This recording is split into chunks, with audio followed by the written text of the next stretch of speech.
All right, I've just been told off. Welcome to the good stuff, the big episode. I think 55. 55? I'm pretty sure it's 55. Let's go with that. I looked it up. If it's 56, then It's also apologies. 56, 55. yeah. You were not memorable. Apparently not. No, I told you off because we were getting into some very good pod content in the pre-pod. I was just doing the pod before the pod. Yeah. But all right, we keep talking about like summarize. Let's tell the people what they can get. What are we gonna chat about? So I've been all week like sending you things from like listening to the 37 Signals guys where I remember like back in, I don't know, 2017 to 19 period, really liking these guys and a lot of what they were saying and reading the books and stuff. And then I feel like I've just rediscovered them over the last week or so. Yeah. And go like, no, I really like their stuff. And so I've been going like binging a bunch of that content. I think there's some interesting like lessons on approach and philosophy for business that kind of map where we're at. So I think we explore that. Yep. And then there's something else I was just talking. What did I just get told off about? That We were talking about some of the kind of philosophies underpinning Wingman and where that's okay, going. perfect. Yeah, that's all the same. It thing. aligns perfectly with the same rework stuff. Same subject. There's one other thing I think. Was it that we wanted to talk about? And and if not, like, it will it's come up. philosophies of business. Yeah. Like, and I guess maybe we term it like it's, you know, it's this whole new like world of AI. It's going to shake up a lot of stuff. You can work in different ways. How does that change how you should be thinking about commercializing stuff in the business? Like, how are we thinking about that? Like, what have we found challenging, maybe, and like, how do we find that market? Maybe something like that. Yep. That sounds good. All right, Let's do that. go. Well, do you know what an interesting starting point is? Because I think I can like tether this conversation to something we've spoken about in the past, which was, is SaaS dead? We've had this like question repeat a few times, and I was thinking about this a little bit more, and I actually think this is a subject matter that's been talked about by DHH a little bit as well, and I think like my view keeps evolving on this a little bit, and I think over the last like week or so, I've also been sharing with you just like little tools, little bits of software that I've been building as well, and I've almost come back to like the interface being valuable or having value as part of a process that I want to interoperate with. It's not necessarily that I want to sit there and perform functions in this interface. It's an agent should do some work, but I still want to come back to the interface every so often. Yeah. And like that's a nice experience. But I think what's interesting is this like notion of like bringing your own agent to software. Whereas like I think what we're seeing a lot of, especially like, amongst incumbent software at the moment, is we're going to make our software like AI native. So we're going to put the agent in, it's going to do a bunch of things in the software. And I think this is something that the 37 Signals guys have talked about a little bit as well, is they're like kind of holding back on Basecamp. And going, we're actually not going to like inject an agent to do a bunch of things here. Yes. But we are going to make it agent friendly. So you can bring your own agent. And I think that is like a really interesting space, because this is also like obviously part of the guiding philosophy for the Wingman suite as well. But it comes back to this notion of like, instead of having to go to like 10 different pieces of software and having to work with the vendor's agent essentially in order to do a bunch of things. So I have my agent, and my agent's going to use like different pieces of software to do a bunch of things that I need. Yep.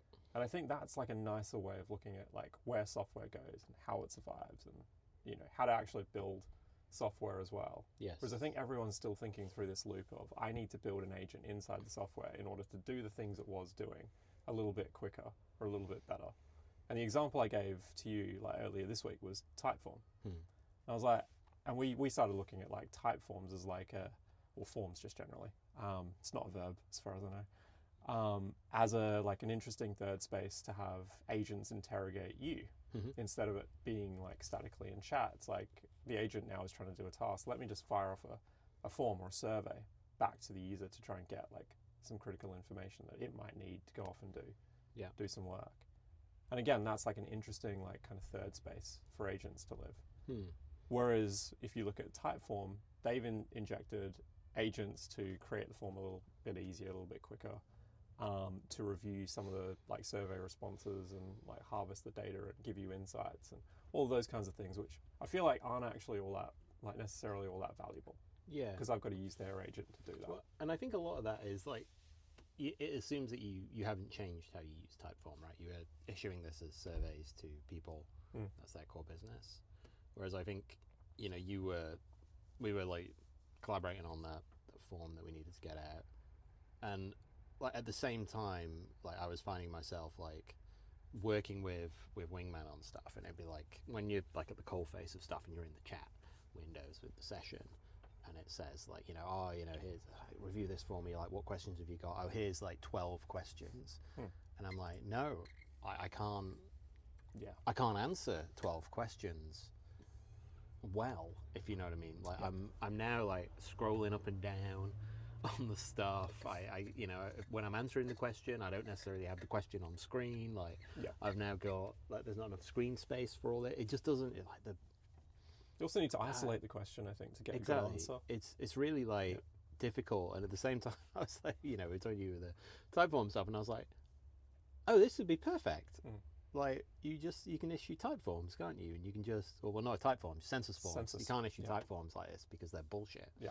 But census, you can just make it NIP 98 compliant, and then your clanker can already send out forms on your behalf. And it's just, again, it's not obvious that that's a thing to do, but then when you're on the tools a lot, you start to go, yeah, this is like, there's a problem here where the agent can't efficiently gather stuff back from me. And so wouldn't it be better, because like particularly something like a Typeform as well, like that UI element of like, look, it's a form, but and Google Forms is a form, but this one you put one question on the page at a time. Yes. And you're like, it feels like that shouldn't be like a major breakthrough, right? But then you're like, oh yeah, that's the thing. Like, that now makes it useful for me. And I think in this situation where you go, yeah, it's perfectly normal that your agents need to gather this information from you, like 12 things at a time. But trying to do it in a chat, because then you might answer like 2 questions and move on, and then it just forgets about those and goes on to the next thing. Like it really doesn't. It needs to like stop, and then you need to consider it. And I think it's okay for this to be sort of asynchronous. Yeah. But I think that's going to be a really powerful, like primitive for just like building it. Like maybe we talked about a little bit about pipelines in Wingman and where I've landed on that as well. But having that almost, you know, like you review all the stuff, you make all these changes, you do a management review, you see what's left, and then you issue me a survey, a one-time survey that gets my feedback on this in a form.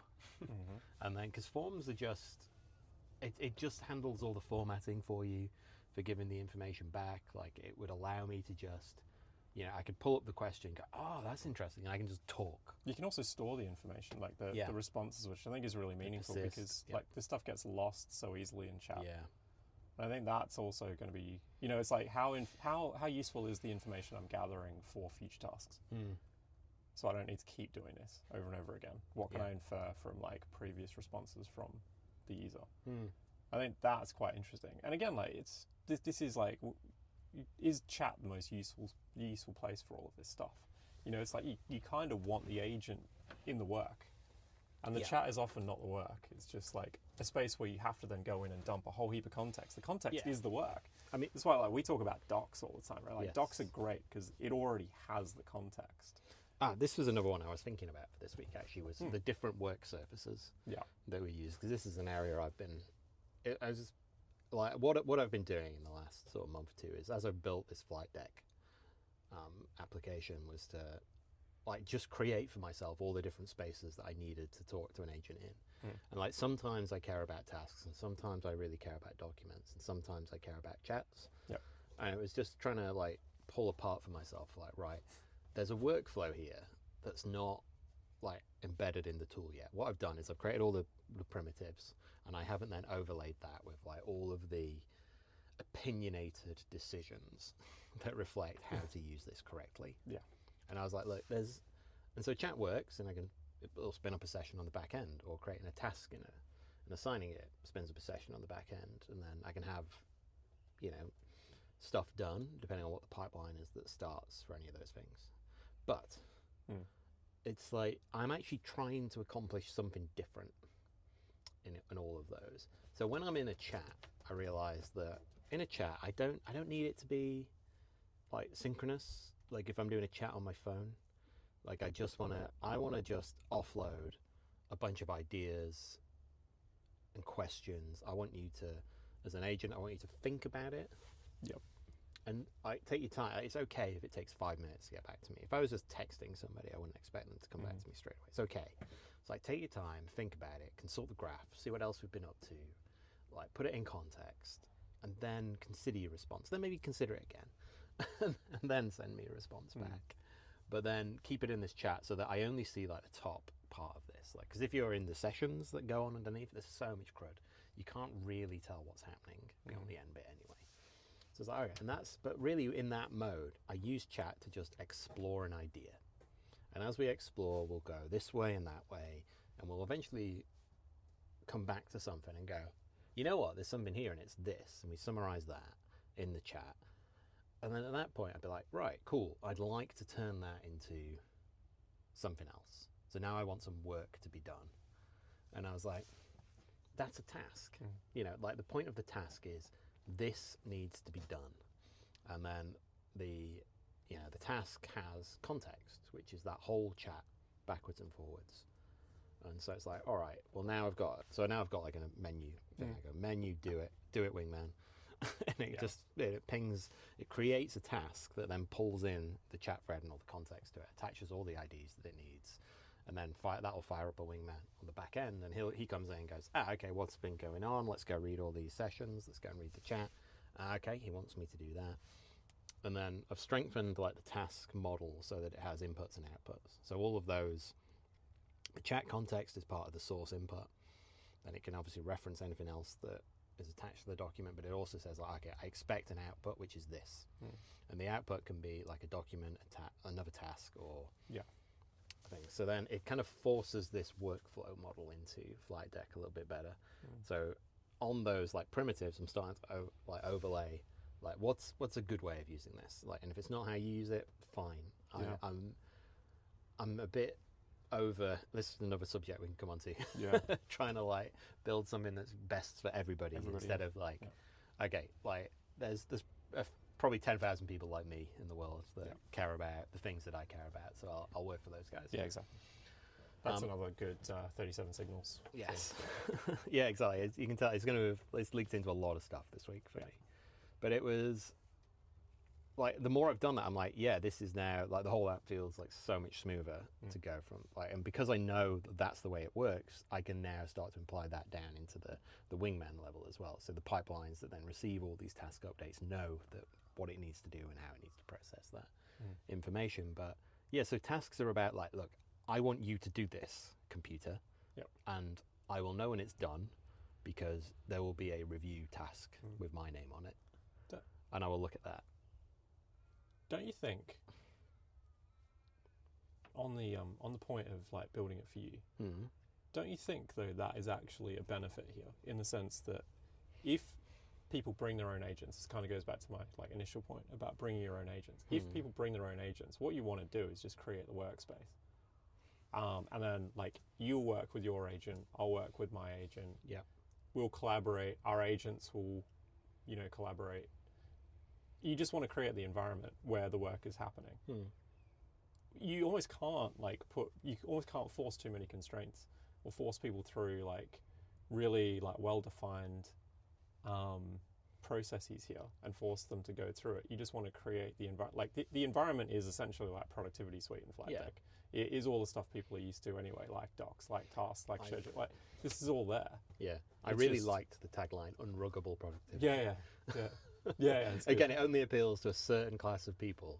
But for those people, I think they want it. But the vernacular's broader than that, though. Like, because I was thinking about this last night as well, and I was like, you probably wouldn't use Unruggable, outside of like maybe the communities we tend to like frequent. But there is still something about control.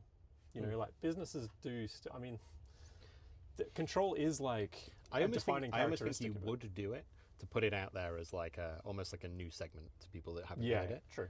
And then you explain, because I think of like business owners that we know that aren't like, they're not Bitcoiners, they're not steeped in Nostr, they're not like, on top of all this stuff, but they care about definitely. their business, and they potentially could be Bitcoiners and Nostr enthusiasts.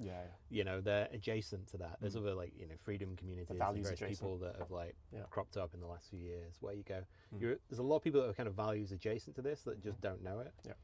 And I almost feel like you go, oh, what is that? It's like when I first heard the term sound money, and then like appeared 2 years later having consumed like fucking everything on the internet.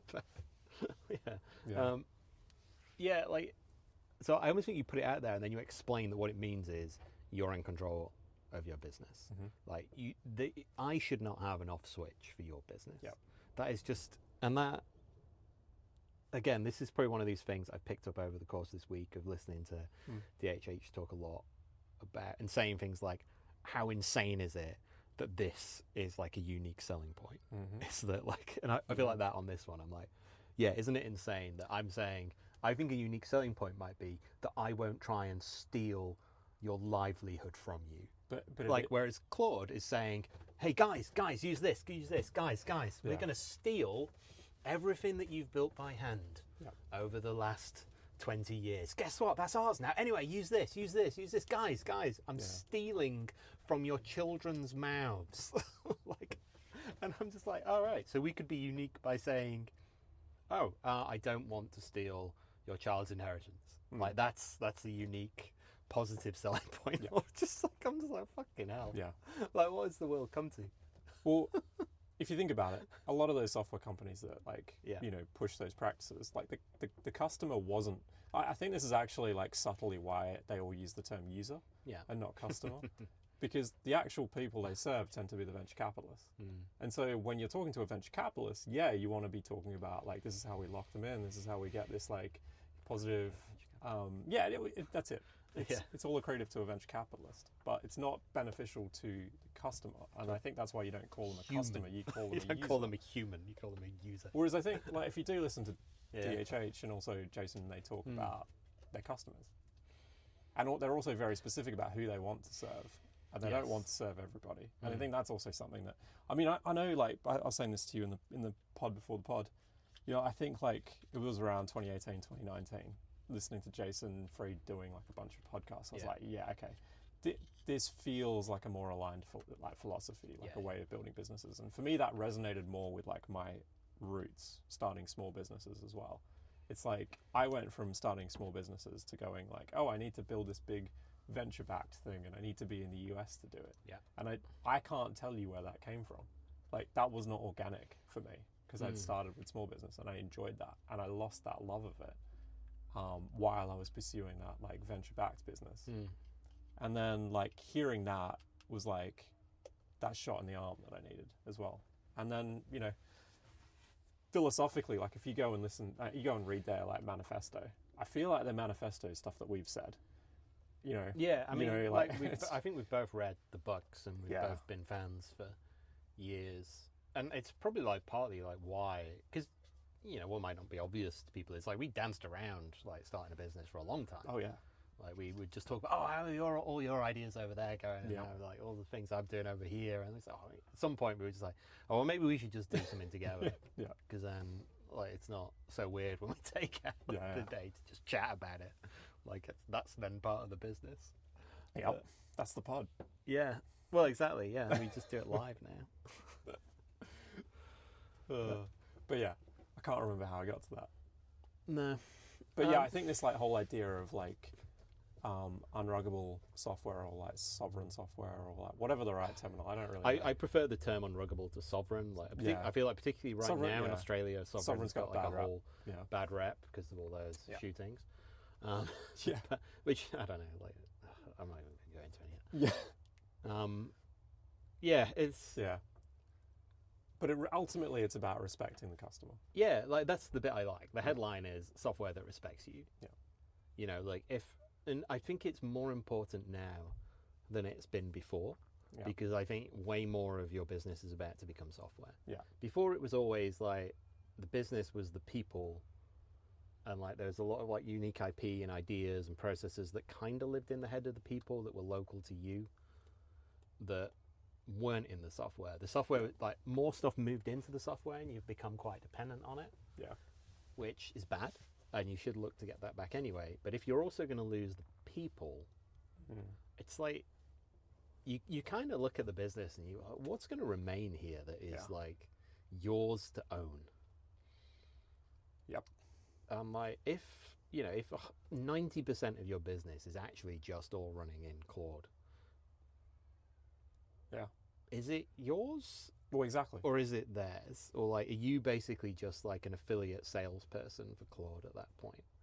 And then they're like, because they can just increase their costs. Yep. Are you going to migrate away from it? You probably can't. No, They you might not start. even let you.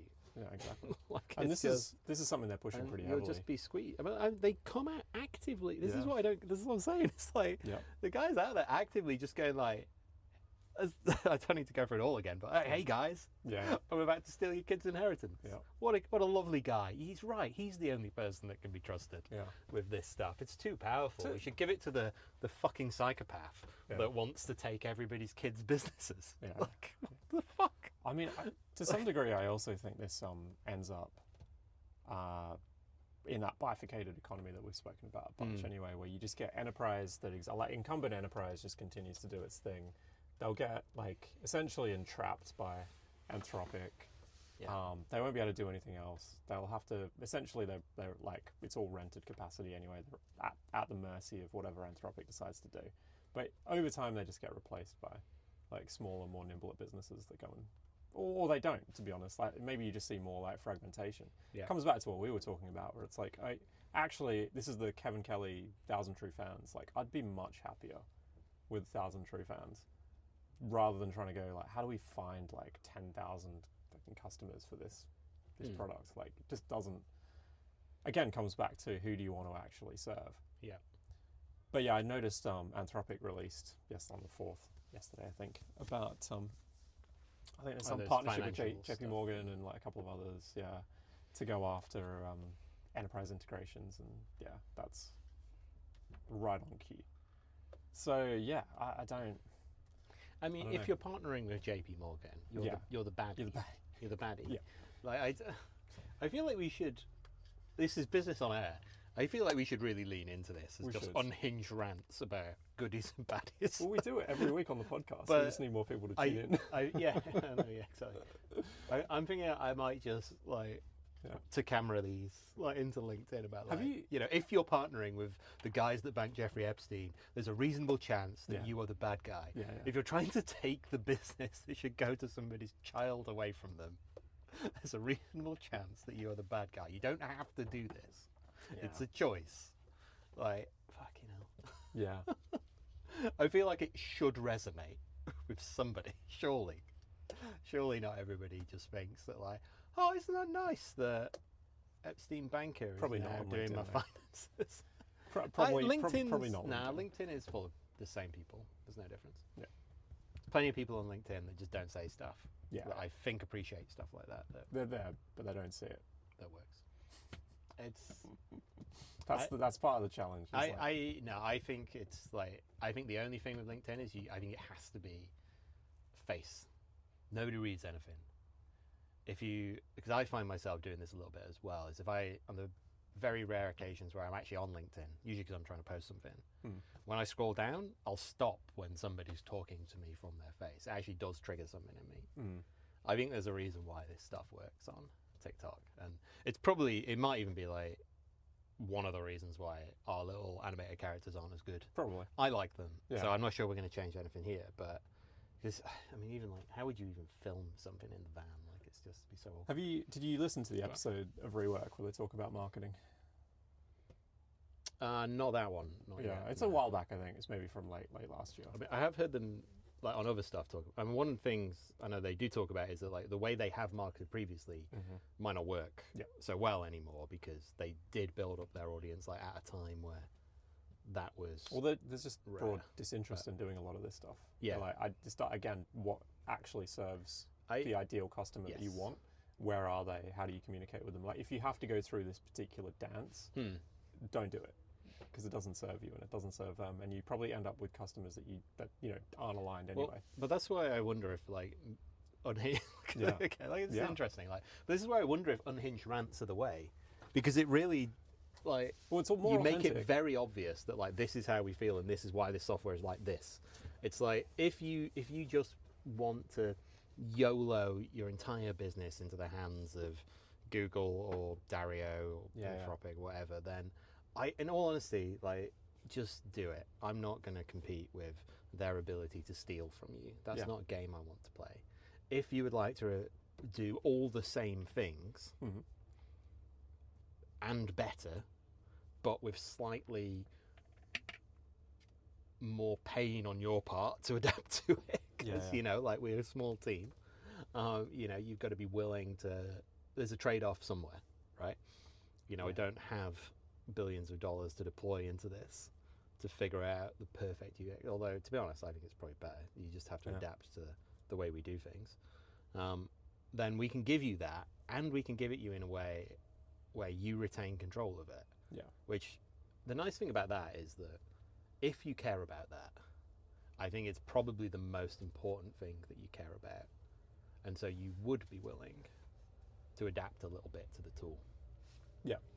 I agree. and go, yeah, that doesn't look perfect there, but I'll ignore it because then my family retain the business. And if you don't care about that, I'm a bit like, I don't know.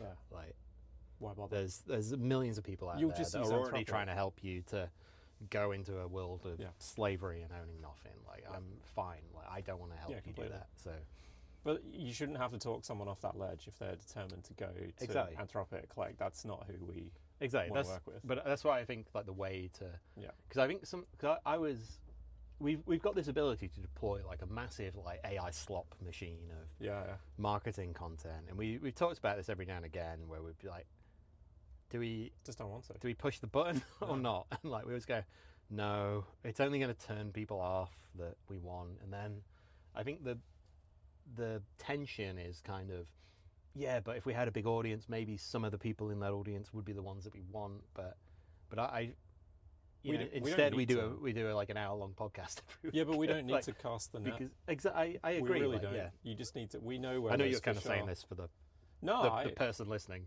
I. So maybe But you know, it's like, even on that, right? Like, even this pod, like this hour that we do every Wednesday is probably the most like on brand for us. exactly. You know. Yeah. But even then, Well, I couldn't fake this. I would go so true. But I would go so far as to say that we even self censor on this sometimes, like to a degree. You know, because we go, there's people listening, when realistically that's debatable. Okay, but, yeah. But you know, Yeah, exactly. Yeah, but come you know, on. like, People. but actually, like, Person. because even like our pod Yeah. before the pod, right? Yeah. It's like it's a little bit different. It's a little bit more like this, to be honest. And I was watching old school Top Gear last night, Yeah. and I was like, a lot of old school Top Gear is scripted, and people don't care. Yeah. And the reason they don't care is because actually they tune in for the those ad hoc personalities. They somehow work really well together, and that's what you come for. Because there's been any number of like travel shows that have existed. Maybe like not as many that have combined cars and travel specifically, but even the cars, like people who don't care about cars, people who don't care tune about in. cars Yeah, still watch they tune Top in, Gear. and you tune in for the personalities, and they have like absolute bonkers things to say. Sometimes they actually say things that are pretty wise. Some things they say things that are pretty stupid. And you're just like, I'm here for the ride. You know, I'm going to get something from this. Yeah. I think you just need to like lean into that authenticity. So We do more it for a unhinged. week. I'm hearing. Yeah, more totally. unhinged. But we do it anyway for an hour or thereabouts. And even then, sometimes we maybe don't Yeah. push it to the limit. But then we stop. And we're like, oh, then I've got to write something for LinkedIn. And then it's like, Yeah. you So know? I feel like LinkedIn should just be an unhinged clip. Yeah. That's what I'm getting. Maybe. But I don't know if it can be a clip. I think it needs to just be because it doesn't always work to clip. No. If you know what I mean. Like, I almost feel like what this does is it generates all the stuff. Like the raw material is in all these podcasts. I still think we'd be we'd be looking for people who are just values adjacent on LinkedIn. Yeah, exactly. But all of these people are on Nostr. It's not. I agree that Nostr is the better place to go fish. But it's also true that I'm on LinkedIn. It's true. People are on LinkedIn, and when somebody comes on LinkedIn and they start having a crack at the government or something, like my feed stops. True. At that point, if someone Yeah, says yeah. something interesting, I'm like, whoa, that's not LinkedIn. Yeah. What's going on here? Like, have a little follow. Yes. I think there's definitely a point of like a lot of the interactions on those things might be a bit more hidden. Yeah. Like, you know, maybe there's some likes and things. You're probably not going to get a lot. Maybe reposts are less rare because people don't want to like push stuff that they think might be seen as controversial, but people will stop and watch. Yeah, definitely. I know whenever because at various times I've done periods where I'll do like to camera stuff, and like it gets watched all the way through, like constantly. There's because you can come out of a week, you know, you've done a few of them. There's hours and hours of people watching you, and I'm like, isn't that weird that I can almost clock up similar watch time across like a 2-minute, 5-minute LinkedIn rant as YouTube, which when I say it out loud, it's like, God, yeah. It's interesting. Yeah. There's something there where I think I agree more authenticity, and I think leaning into like those things that are unique and not dealing just but we've also pivoted like a half dozen times Yes. in 2 years. Back to where we started. And we're back to where we started, kind of. And so you almost don't want to like burn any boats or like risk pissing people off while you're still trying to find your feet with a new business. I think that's maybe like not necessarily intentional, but it's probably been there, just kind of beneath the surface a little bit. I think it's a little bit of trying to say that like, look, it's just this particular solution that we've got is particular. Yes. Right? It is a reflection of values. Like it's you know, like I haven't built anything that you can log in with Google for years. You know, like you log in with Nostr. You don't have a Nostr? All right, here's a way to get a Nostr ID that looks like a login, but it's still Nostr IDs. And I can't, like, yes, there's good technical reasons because then it allows us to do a lot of the encryption stuff that keeps people safe. But it's also, no, this is just, the web should just work like this. And I'm just not, I'm done pretending that the shit way where we steal everybody's stuff is appropriate. Anyway, an aside. So it's, you know, it has all that stuff. It has a lot of stuff around, like, you know, we talked a little bit in the pod before the pod before the pod. Where we're talking about, like, you know, local documents versus the way Super-Based works, Flight Deck and that. And it's like, well, it's just, like, there to do that product, it has to look a particular way. And it means that there's certain things you can do and certain things you can't do.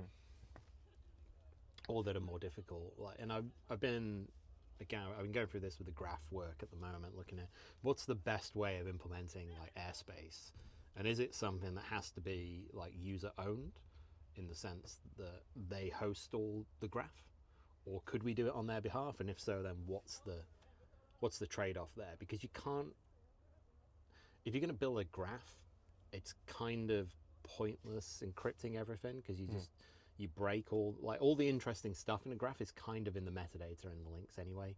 And the metadata and the links have to be clear text enough to see what's going on. So even if you can't see the packet, it's a very like lightweight promise to make somebody that it's, oh yeah, we'll host this graph for you, but all of the content is encrypted, but none of the links are. Yep.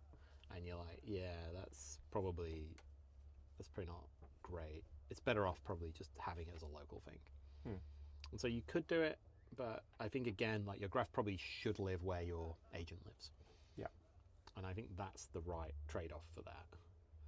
But it was, you kind of have to make those choices. It's like, I could just spin up a graph and I could do it, host stuff for 1,000, 2,000, 5,000 people, and now I know all their stuff, everything that they ever told to their agents. Like I'd have to go and look for it, and I wouldn't, but I couldn't guarantee to you that I can't.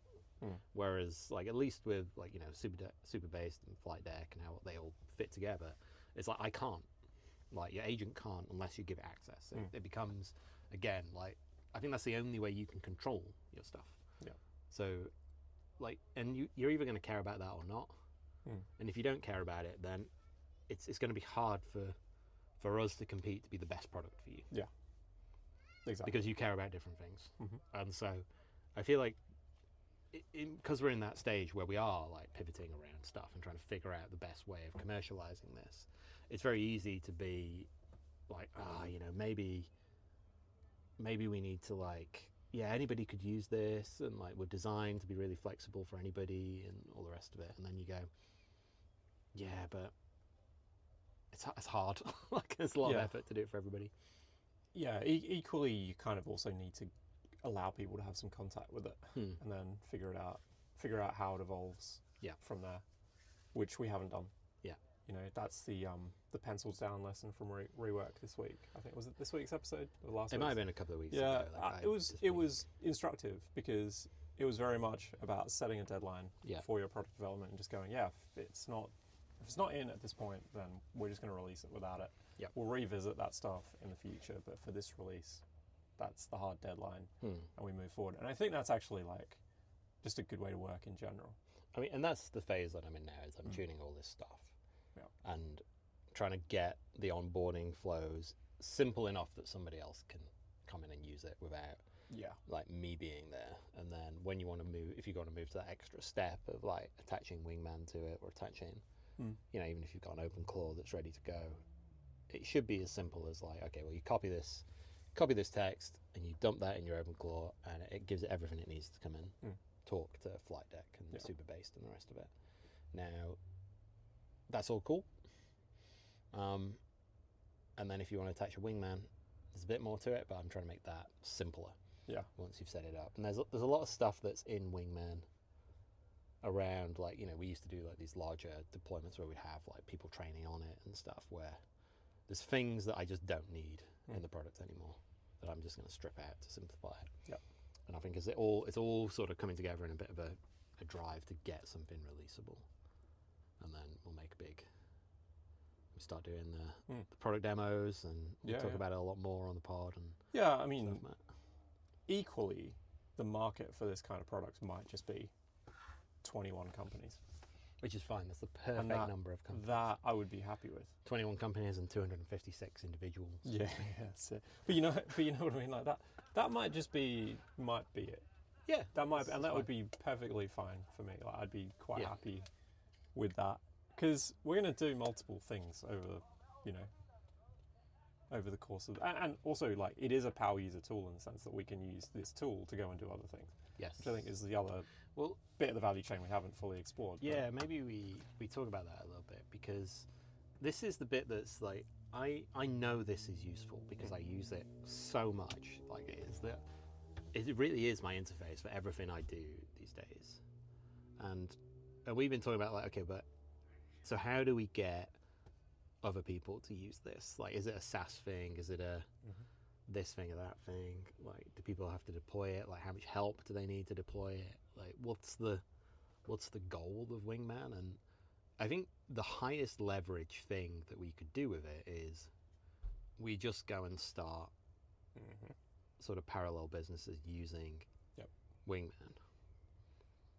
Because, I mean, particularly with like the pipeline implementation that I've got in there at the moment, like it is so easy to define and test new workflows and edit them and improve them, and just like, you know, where a business is the workflow sort of thing we talked about maybe early doors.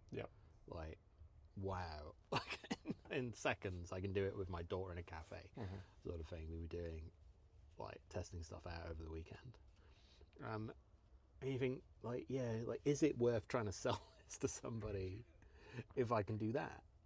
And that's one direction to take it. I think that's the highest leverage version of this is businesses that are effectively workflows that you offer as a service, and we just build them. And then I don't ever have to teach you how to use Wingman. And then there's a bit of me that's just like, but I don't want all the businesses, if you know what I mean. So I want enough for me, and then I kind of want to help everybody else, because you don't want to be like the one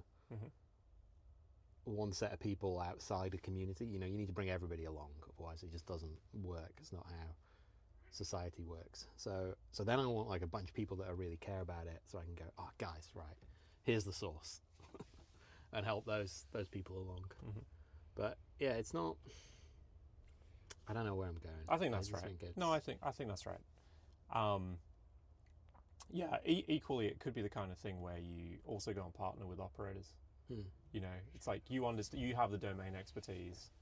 We'll come along with the kind of systems thinking, and you know, put the business, like, especially if that business is essentially one workflow.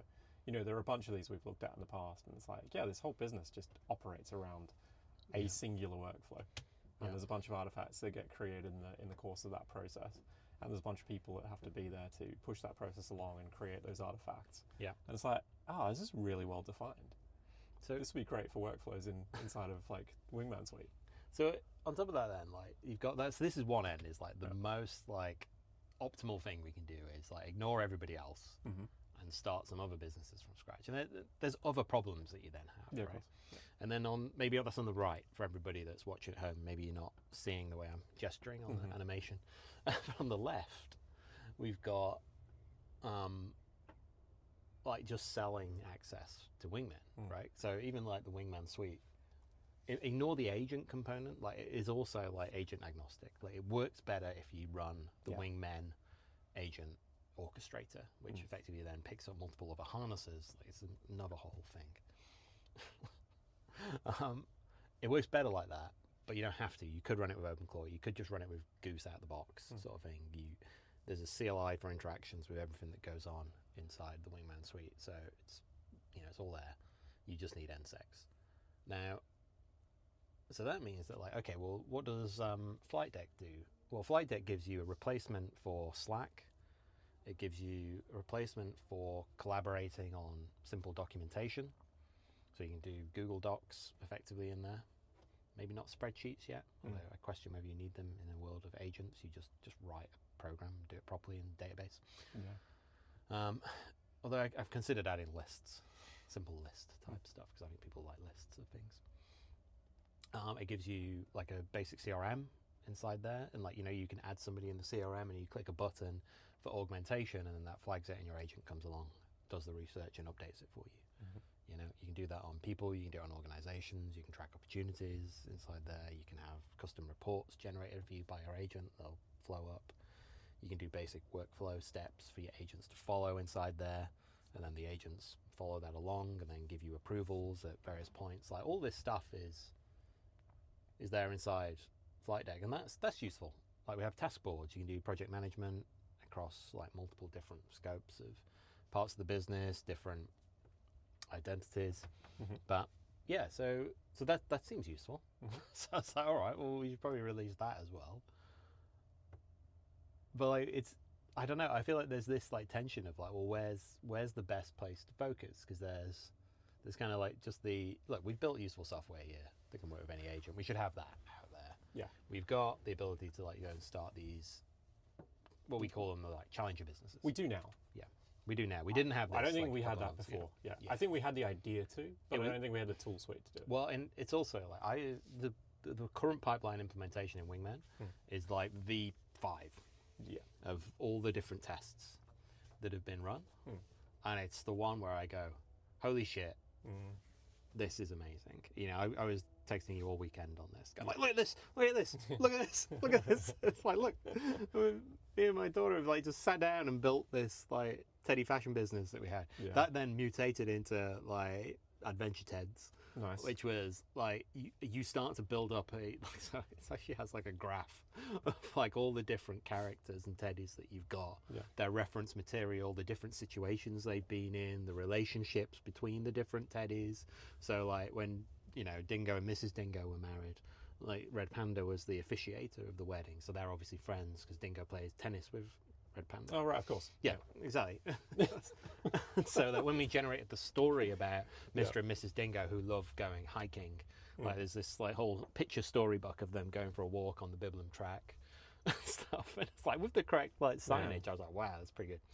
And then like they bump into Red Panda and they sit down and they have tea and biscuits. Lovely, sorry, very cute with all the pictures in it and stuff. Yeah. When's the book deal getting announced? Well, I think the idea is you just like you allow people to curate their own world. Yeah. I'm probably going to launch this as a side project with the kids to say, look, let's have a pocket money business and see if you can see what happens. Definitely. And just get it out there, and just But it's kind of cool though, because you go, we've got to the point now where I can more or less just leave you an audio message, and stuff turns up. Yep. And like I've been starting to like move this into some more of my like development workflows, and it's working very well. And it's really about automating a lot of reply loops, like and the reflection loops and stuff like that, and the using the graph, like forcing use of the graph for examples. Like, and I think this is all stuff we learned maybe initially from Paul. Yeah. Shout out Paul Etoy, friend of the pod. Friend of the pod. I'll text him this week. We do need to I'll text him and see if he wants to come on. But it was, like there's, people talk about prompt engineering a lot, and it's pretty much all bullshit. Yeah. There's no real thing. Like it's very basic anyway. Yeah. The easier thing to do is to give it clear goals. But there's two things that work, and it's not necessarily in the prompt engineering, it's more as in like your workflow with the machine. One is examples and the other one is reflection. And so giving examples of jobs like this you've done before with good outputs is amazing. Yeah. It gives you much better results. And so that's the point of the graph for a lot of this stuff. So look, here's the story that was accepted, this one was good. This was a story that was deemed not good, go back. Oddly enough, humans work exactly like that. Exactly, yeah. Yeah, it's always the way, right? We're just rediscovering how people work. And then the other one is reflection. Yeah. Where you say, okay, you've done this, and you wipe the slate clean, and you bring in somebody else to reflect on it. And then that feedback goes back to a new session, which goes, oh yeah, that's a good point. Yeah, no, that one's not, that's wrong, so I won't do that, but I will do these 4 things, and they do those. And then you reflect on it again, and it sees this development of the conversation. You go, yeah, no, he was right, that's probably not correct. But this needs addressing. And if you can give them a little bit of scope, you see, like it's not like this goes through this loop 100 times, but it will go through it 3 or 4 times and really tighten up like what needs to be done. And then it's really the bit to be aware of there is just controlling, because don't add new work. Like it's make sure we hit the spec. If the spec's hit, we're good. And a lot of that is just you filter it through these stages of defining something. Yeah. Like if you ask an LM to define something with no goal that it has to do it, you get a good definition of the thing. And then if you can capture that outside the prompt, you use that as your evaluation criteria, sort of thing. And like, there's tricks, but the amazing thing is now I'm like, all right, I can just say this to Wingman, and that whole process is done in 5 minutes. Yeah. And then I can review it inside the UI and check that it's done what I think, but at a level that is understandable by maybe not a human, but by me. Yeah. You know, like it's close to human. Yeah. Hope for human adjacent. Yeah. Well, that'd be a good pod name. Human adjacent. I mean, it doesn't give away anything. It gives away nothing, Maybe that's a product. Yeah. Human adjacent. Wingman, keep a note. But it's funny, isn't it? Because like this is something like I remember doing like a year and a bit ago, but very manually. Yeah. Like when you had like maybe you'd have like the ChatGPT app open, you'd have like the Claude app open, and you'd manually like copy and paste like information. Now review this. Yes. And like this is what Claude has to say about it.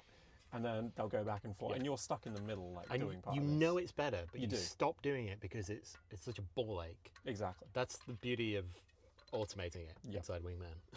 Yeah. And so when you said manually, I was thinking back. I was like, yeah, I remember when I did this manually. But my manually, I was thinking about was doing the Everest pipeliners back in the day with I had to hand code the different situations to put the LLMs in. And like how all the messages went backwards and forwards, and I tried like 5 of them that seemed to work pretty well, but I was like, I'm not going to hand code all this stuff.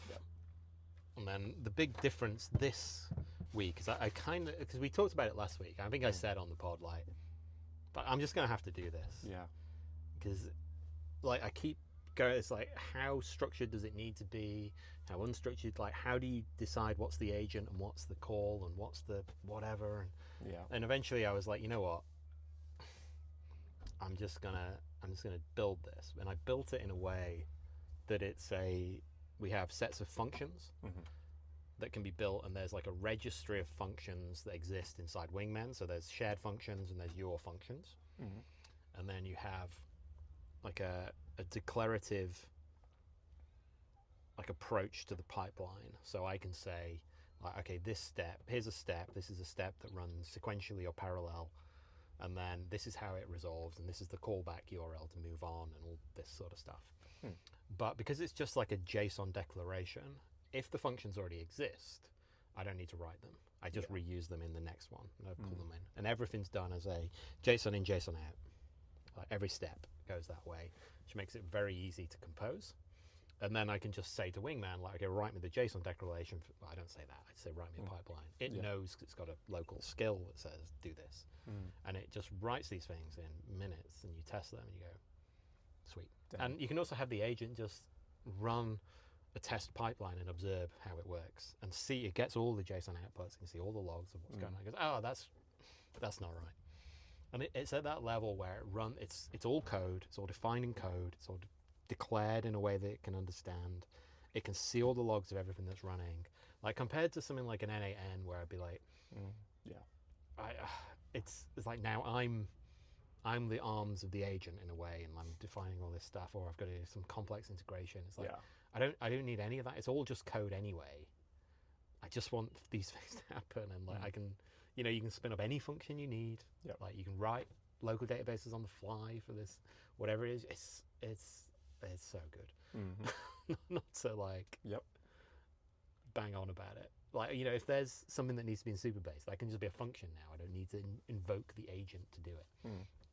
Like, you can force it to happen. That's the beauty of it. Is something like, as we said before, like OpenClaw has this like parlor trick of like, it can figure anything out. But it always has to figure it out. And then I think when you convert that into like the structured pipeline, you take away all the figuring it out. You say, you figure that out. What's the most like optimized version of that you can record in a pipeline? And then you have it record that, and you say, okay, just do that next time. Do the work once. And then, and you can like, I think, as I said, like I've started doing a lot more going for an hour-long walk at the start of the day. As the wife calls it, she says, oh, you're out on your hot girl walk. Like, going to get a big Stanley Cup and some like Lululemon like lycra, and like wander up and down the beach, like just talking on your phone. I'm like a fucking crazy person anyway. But I'm just like talking to the agent. It's not listening. I'm just doing voice memos. And then I just paste the transcript directly into Wingman and say, off with you.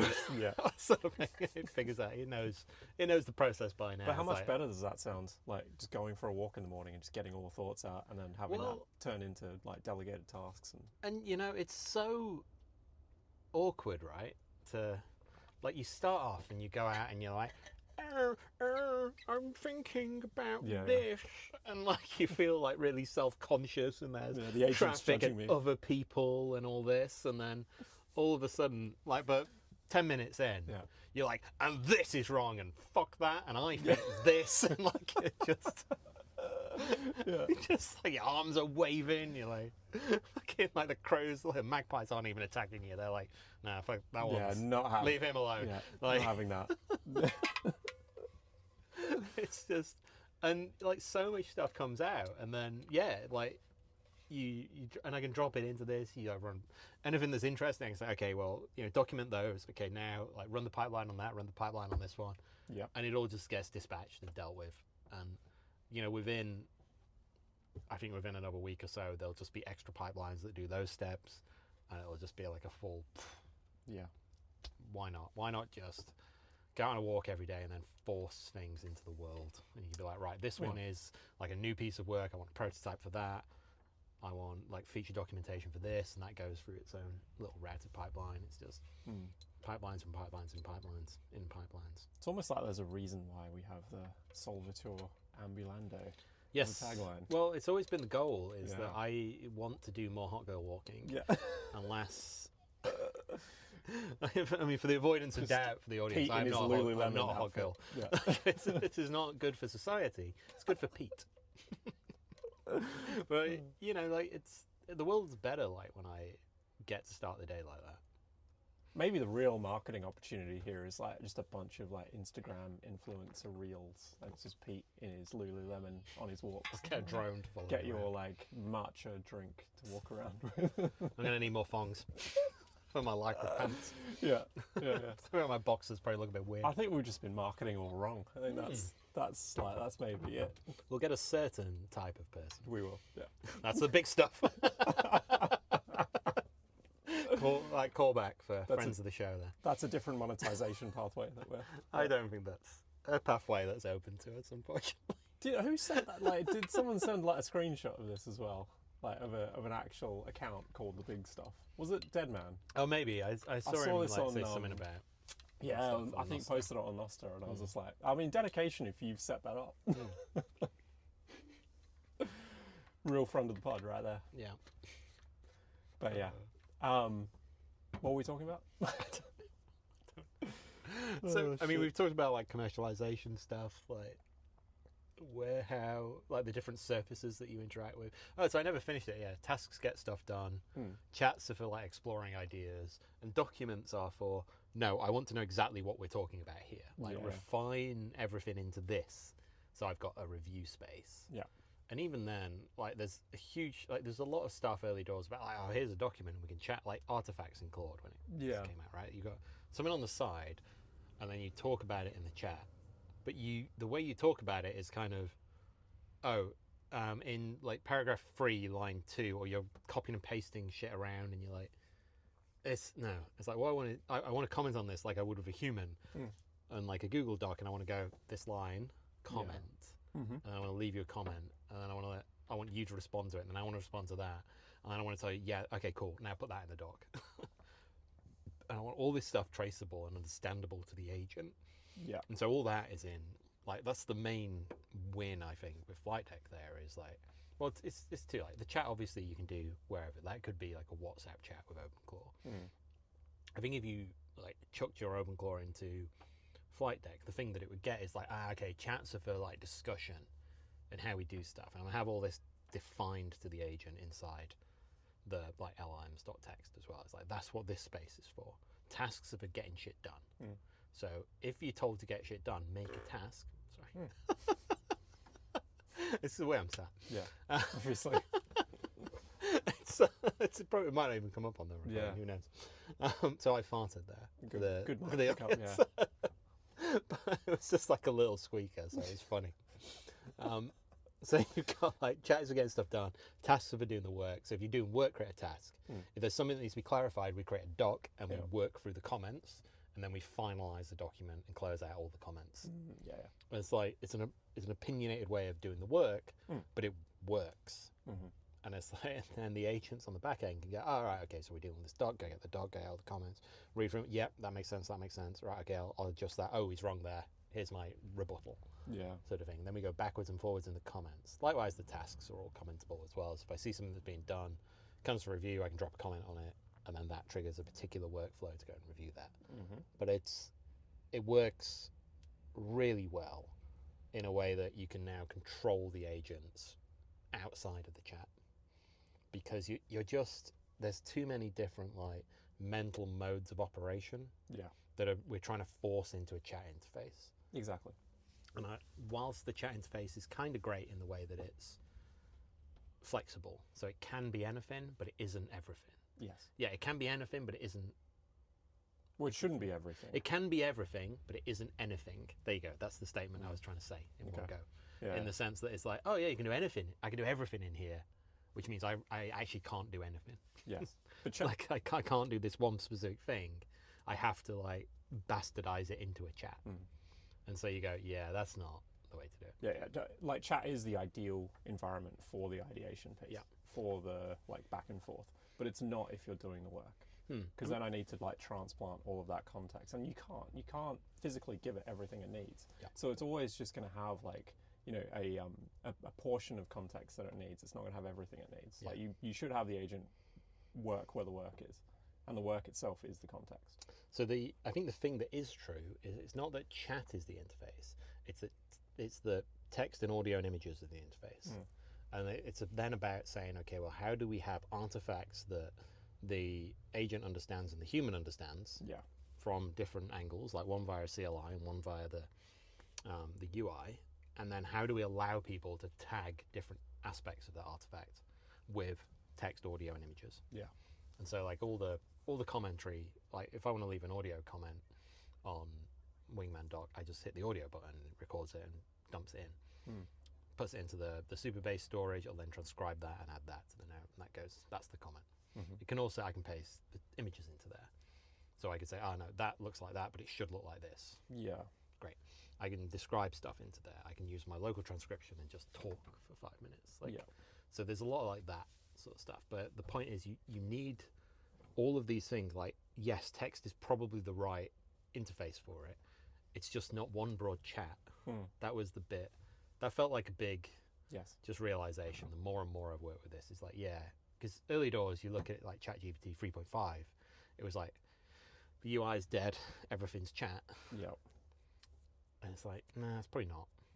Because even if you have an assistant, you have like shared things. Like, they will send you documents to look at so that you can understand it. It's like I think this is the thing. Like, it's, well, you could upload artifacts into the chat for a reason. You could always do that. You could upload a doc.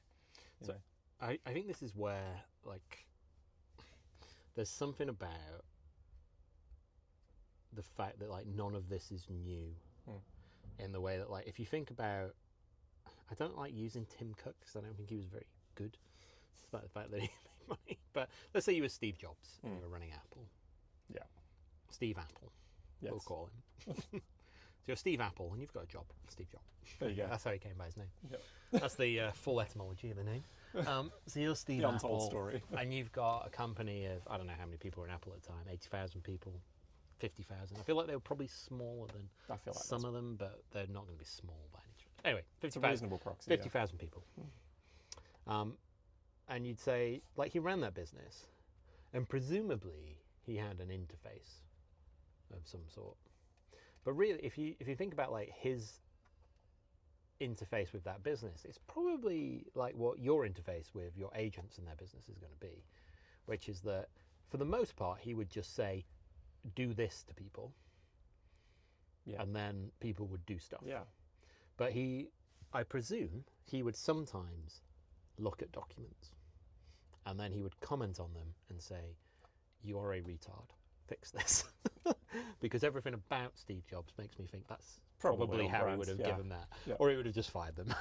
Or whatever. Seems to be like how it seems to have worked. But I think he probably looked at documents.